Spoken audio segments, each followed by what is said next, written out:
शेष 1,90,000 रुपया अविलंब दीजिए। उसमें कोई कोताही कीजिएगा तो फिर हम सड़क पर उतरेंगे। 1,90,000 तो अविलंब दे दीजिए। हमने जो लड़ाई शुरू की है वो 1 दिन, 1 महीने, 1 साल की लड़ाई नहीं है। यही लड़ाई तब तक चलेगी जब तक कि हम इसको मुक्त नहीं करा देते हैं और हम अभी रास्ते पर हैं। अगर हमारी शहादत हो जाती है तो हमारे पीछे दूसरा कोई चिराग का बेटा उठेगा, तीसरा कोई चिराग की बेटी उठेगी, चौथा कोई उठेगा, लेकिन ये लड़ाई अनवरत जारी रहेगी। और जिन मुद्दों को हमने उठाया है, हम सदन में जाते तो सदन में जाकर हम इस प्रस्ताव को उठाते, हम काम करवाते। अब हम सदन में नहीं है, लेकिन सड़क हमारी है। मुझ पर और मेरे भाई पर केस करवा दिया गया। आप मेरे मोबाइल का टावर चेक करवा लें, मेरे भाई का मोबाइल का टावर चेक करवा दें। जिस लोकेशन में केस कराया गया था मैं वहाँ मौजूद ही नहीं था। वो तो अनवरत चलेगा। आपको क्या लगता है कि इसी तरह सब कुछ खत्म हो जाएगा? बिल्कुल नहीं होगा। उनकी दमनकारी नीति और भी विध्वंसक तरीके से चलेगी, लेकिन हर विध्वंस के जवाब देने के लिए सीना खोल के मैं खड़ा था, खड़ा हूँ, खड़ा रहूंगा। न 1 इंच पीछे हटा था, न 1 इंच पीछे हटूंगा। जिस तरह से लड़ रहा था उससे ज्यादा प्रखरता के साथ लड़ूंगा। चाहे मैं मिट्टी में मिल जाऊंगा, लेकिन जो मैंने किया है 100 बार करूंगा। चाहे 1000 बार जेल चला जाऊं, जो मैंने किया है 1000 बार उसको दोहराऊंगा। हम 24/7 हम ही नहीं, हमारी पूरी टीम दुख की घड़ी में सरायरंजन के साथ खड़ा मिलेंगे। कहीं भी पीछे हटने की बात नहीं है। अब सरायरंजन ही नहीं, हम अपने फलक को विस्तार करेंगे और हम चाहेंगे कि पूरे उत्तर बिहार में गंगा के इस पार में जितने भी जिले हैं, जितने भी तहसील हैं, ब्लॉक हैं, सभी जगह हम जो सकारात्मक राजनीति है उसको हम लाएं। जो हाशिए पर बैठे लोग हैं उसको राजनीति में केंद्र लाएं। और अब सिर्फ सरायरंजन नहीं, हम पूरे उत्तर बिहार की बात करते हैं। हम उत्तर बिहार की राजनीति में के माध्यम से हम बदलाव की मांग करते हैं। हम इस बात पर आगे बढ़ेंगे। क्या लगता है, कोई पार्टी वार्टी लॉन्च करने वाले हैं? देखिए, पार्टी वार्टी हर बात ही बात है। अभी जो मुझे लोगों ने पसंद किया या वोट दिया वो मेरे या मेरी टीम की वजह से। इसमें कोई पार्टी नहीं थी, कोई संगठन नहीं था। तो पार्टी और संगठन वो सेकेंडरी चीज़ है, वो प्राइमरी चीज़ नहीं है। अभी देखिए, उजियारपुर से उपेंद्र कुशवाहा लड़े थे, बीजेपी के कद्दावर नेता, जिला अध्यक्ष रखे हुए, उनको भी 7,000 लमसम वोट आया था। लमसम जो भी वोट आया था, तो उस लिहाज से देखिए तो हमारा प्रदर्शन बहुत ही जानदार रहा, बहुत ही शानदार रहा और हम अपने प्रदर्शन से बहुत ही संतुष्ट हैं। आगे की लड़ाई हमारी जारी रहेगी। हर चीज़ की एक कीमत चुकानी होती है।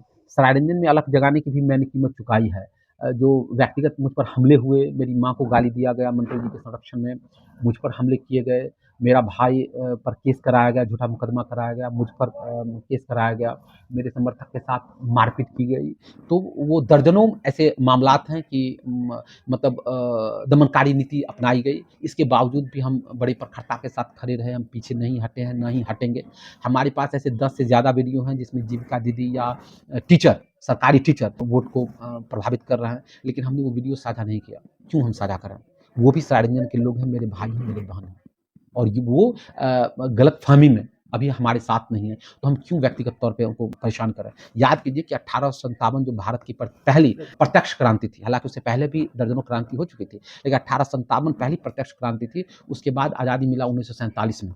तो ये करीब जो 90-100 साल का वक़्त था, इस दौरान में हज़ारों लाखों लोगों ने शहादत दी थी और उसी शहादत का परिणाम था कि एक धोती पहना हुआ व्यक्ति एक डंडे के बल पर, एक लाठी के बल पर इस देश को आज़ाद करा लिया। तो हमने जो लड़ाई शुरू की है वो 1 दिन, 1 महीने, 1 साल की लड़ाई नहीं है। यही लड़ाई तब तक चलेगी जब तक कि हम इसको मुक्त नहीं करा देते हैं और हम अभी रास्ते पर हैं। अगर हमारी शहादत हो जाती है तो हमारे पीछे दूसरा कोई चिराग का बेटा उठेगा, तीसरा कोई चिराग की बेटी उठेगी, चौथा कोई उठेगा, लेकिन ये लड़ाई अनवरत जारी रहेगी। और जिन मुद्दों को हमने उठाया है, हम सदन में जाते तो सदन में जाकर हम इस प्रस्ताव को उठाते, हम काम करवाते। अब हम सदन में नहीं है, लेकिन सड़क हमारी है। हम सड़क पर जाकर काम कराएंगे, हम इन मुद्दों को उठाएंगे और हम उस काम को कराने के लिए कृत संकल्पित हैं। अभी मैं आपको बताता हूँ कि मैं जब चुनाव से पहले वीआईपी में प्रदेश उपाध्यक्ष पद पर था और उस पद पर रहते हुए हमने क्या किया, आप देखेंगे तो महागठबंधन का जो घोषणा पत्र था, चुनावी घोषणा पत्र, उसमें 4-5 ऐसे वादे थे जो हमने अनुशंसित किया था, हमने दिया था। उन वादों को शामिल किया गया कि जैसे टैक्स अध्यक्ष और जनप्रतिनिधि का दर्जा देना और जो टैक्स प्रबंधक है उसको रोजगार देना, जो पिंक टॉयलेट है हर चौक चौराहे पर उसकी व्यवस्था करना, एमएसपी पर किसानों से फसल की सीधी खरीदगी करना। तो ऐसे कई मुद्दे हैं जो हमने दिया था, जो महागठबंधन ने अपनी घोषणा पत्र में शामिल किया था। ठीक है, हम नहीं आ पाए सत्ता में, हम नहीं जीत पाए, सदन में हमारा अधिकार नहीं है, लेकिन सड़क पर हमारा अधिकार था, है और रहेगा और उस अधिकार का प्रयोग करते हुए हम उन कामों को क्रियान्वित हर हाल में कराएंगे। लगातार पहले की तरह लोगों से मिलना जुलना, सेवा करना और पहले से ज़्यादा। क्या लगता है कि सरायरंजन में जिस प्रकार आप आरोप लगा रहे थे कि बबलू एक्ट से परेशान है सरायरंजन की जनता और फिर से माननीय विजय चौधरी जी यहाँ जीत चुके हैं, क्या लगता है कि फिर से बबलू एक्ट का प्रहार जारी रहेगा? मैंने तो बताया आपको कि चुनाव सिर्फ इसलिए कि चुनाव में मैं बूथ प्रबंधन नहीं कर पाऊँ, मुझ पर और मेरे भाई पर केस करवा दिया गया। आप मेरे मोबाइल का टावर चेक करवा लें, मेरे भाई का मोबाइल का टावर चेक करवा दें, जिस लोकेशन में केस कराया गया था मैं था ही नहीं, वहाँ मौजूद ही नहीं था।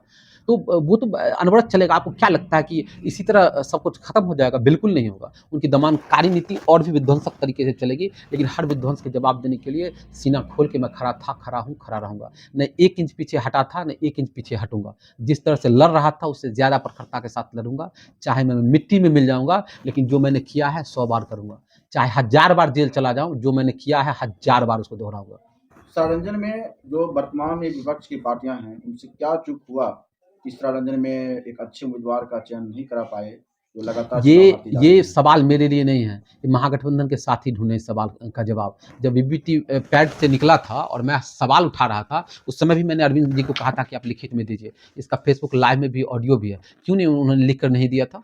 ये महागठबंधन के लोग तय करें कि भाई किस तरह की पार्टी में है वो, जो उनकी बातों को नहीं सुना जाता है और किस तरह से पैराशूट से यहाँ उम्मीदवार को लॉन्च कराया जाता है। ये महागठबंधन के साथियों का प्रश्न है, ये मेरा प्रश्न नहीं है। कुणाल कुमार की जो वर्तमान राजनीति चलेगी, किस मुद्दे पर फोकस रहेगा? देखिए, वो तो मैंने दे दिया है, जो मेरा घोषणा पत्र था वही मेरा मुद्दा है और उसी पर सड़क पर संघर्ष चलता रहेगा। वर्तमान सरकार है, माननीय मुख्यमंत्री नीतीश कुमार जी शपथ लेने जा रहे हैं, क्या कुछ कहना चाहेंगे? बस शुभकामनाएं, अनंत शुभकामनाएं और यही गुजारिश है कि 5 साल अपना टेन्योर को जरूर पूरा कीजिए क्या और लगता है कि अच्छे से इतना कीजिए। बड़ा जो मैंडेट मिला, ये संभावित था? नहीं, बिल्कुल देखिए, मैंडेट संभावित नहीं था, लेकिन इसमें कुछ गैर संभावित भी नहीं था। मैं सरायरंजन की बात कर रहा हूँ। सरायरंजन का जो मैंडेट है उसमें कुछ भी अनपेक्षित नहीं है।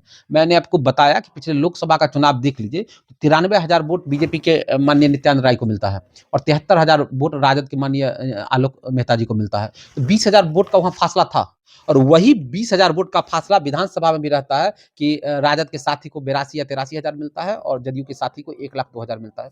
तो वो जो था वो शिफ्ट हो गया और मैं शुरू से कहता आ रहा हूँ कि जो सरायरंजन में एनडीए और महागठबंधन के बीच 20,000 वोट का फासला है, जो 10,000 वोट को शिफ्ट कर पाएगा वही होगा। इसमें एक और दिलचस्प मैं आंकड़ा बता देता हूँ कि आप जब देखेंगे बूथ वाइज लिस्ट को देखेंगे तो कई ऐसी जगहों पर जदयू का वोट बढ़ा है और कई ऐसी जगहों पर जो पारंपरिक जगह था वहां वोट घटा है, लेकिन गैर पारंपरिक जगहों पर वोट बढ़ा है। तो गैर पारंपरिक जगहों पर जो वोट बढ़ा है वो 10,000 रुपए जो महिलाओं को गया है उसकी वजह से, और जो पारंपरिक जगहों पर वोट घटा है वो इन जगहों पर घटा है जो माननीय के काम से नाराज थे या बबलू एक्ट से परेशान थे या इस तरह की चीज से वो बिल्कुल जो हमारे उठाए गए मुद्दों से वो खुद को कनेक्ट कर रहे थे, तो वहां उनका वोट घटा है। लेकिन जहां जो अनपेक्षित रूप से वोट बढ़ा जिन बूथों पर, उसी बूथ पर जहां जीविका की बहनों को पैसा मिला था, तो पैसा मिला ये स्वागत योग्य है, इसकी शाबाशी मिलनी चाहिए, लेकिन साथ में ये अनुरोध पत्र भी होना चाहिए कि शेष 1,90,000 जल्दी दिलवा दीजिए। नहीं दिलवाइएगा तो उन्हीं माता बहनों को लेकर हम विधानसभा घेरेंगे।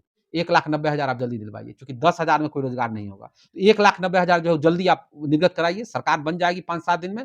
ईश्वर करे कि भाई अच्छे से सरकार चलाइए, लेकिन पैसा 1,90,000 दीजिए, उसमें आपको हम मुरब्बत नहीं करेंगे, छूट नहीं हम देंगे। जितने लोगों को आपने 10,000 दिया है, 1,90,000 देके 2 लाख उड़ाइए उसको। कितने दिनों में देने की बात थी पैसा? बात तो थी कि भाई कीजिए, तुरंत दे देंगे। तो हम लोग तो कहेंगे कि 2 महीना 3 महीना में दे दीजिए। 10,000 कितना दिन टिकता है? 3 महीना के अंदर दीजिए, छोड़ दिए 6 महीना में दे दीजिए। 6 महीना में नहीं दीजिएगा तो फिर हम लोग शुरू हो जाएंगे। ये पैसा तमाम महिलाओं के खाते में जाना था या जीविका से जो जुड़ी हुई है उन्हीं की? अब इसमें बहुत कुछ हुआ है, लेकिन जाने दीजिए, किसी तरह से हुआ। हमारी माताओं बहनों को पैसा मिला है, तो इस पर कोई सवाल नहीं। किसको जाना था, किसको गया, इस पे कोई सवाल नहीं। गया तो किसी माता बहन के पास, इसके लिए शाबाशी ताली बजाइए, हम भी ताली बजा रहे हैं, लेकिन शेष 1,90,000 रुपया अविलंब दीजिए। उसमें कोई कोताही कीजिएगा तो फिर हम सड़क पर उतरेंगे। 1,90,000 तो अविलंब दे दीजिए आप। चुनाव से पहले आप इसी पार्टी में थे और वर्तमान में आप निर्दलीय चुनाव लड़े। क्या लगता है कि चुनाव के बाद, परिणाम के बाद आप उसी पार्टी में बने रहेंगे या अपने स्वतंत्र रूप से संघर्ष करेंगे? देखिए, मैं वीआईपी का प्रदेश उपाध्यक्ष था। अभी तक मुझे पार्टी ने नहीं निकाला है। ऐसी कोई सूचना मुझे नहीं दी है, ऐसा कोई पत्र निर्गत नहीं दिया है जिससे मैं समझ सकूँ कि मैं पार्टी में नहीं हूँ, और हमारी कोई मुलाकात अपने शीर्ष नेतृत्व से नहीं हुई है या उनसे कोई बातचीत नहीं हुई है। तो आप कह सकते हैं कि अभी तक मैं पार्टी का प्रदेश उपाध्यक्ष हूँ, जब तक कि मुझे नहीं हटाया जाता। लेकिन सरायरंजन मेरी रगों में बहने वाला खून है, मेरे हृदय में धड़कने वाला दिल है। ये किसी पार्टी या नीति का मोहताज नहीं है। सरायरंजन के लिए संघर्ष करना पड़ेगा, संघर्ष करेंगे, पार्टी से निकलना पड़ेगा, पार्टी निकलेंगे, पार्टी छोड़ना पड़ेगा, पार्टी छोड़ेंगे, पार्टी नया बनाना होगा, नया बनाएंगे, नहीं बनाना होगा, नहीं बनाएंगे, लेकिन सरायरंजन के लिए संघर्ष अनवरत जारी रहेगा। आगामी चुनाव में अगर मौका मिलेगा तो स्वतंत्र लड़ेंगे या कोई पार्टी से लड़ेंगे? किसी व्यक्ति का कल का तो भरोसा ही नहीं कि कल वो जिएगा या नहीं जिएगा। तो 5 साल का के बाद क्या होगा वो मैं नहीं बता सकता हूँ, लेकिन कल परसों की बात मैं बता सकता हूँ कि भाई जो हमारा घोषणा पत्र था, सरकार गठन होने दीजिए, हम सड़क पर आएँगे। 5 साल के बाद क्या होगा, नहीं होगा, ये कौन देखने के लिए आया है?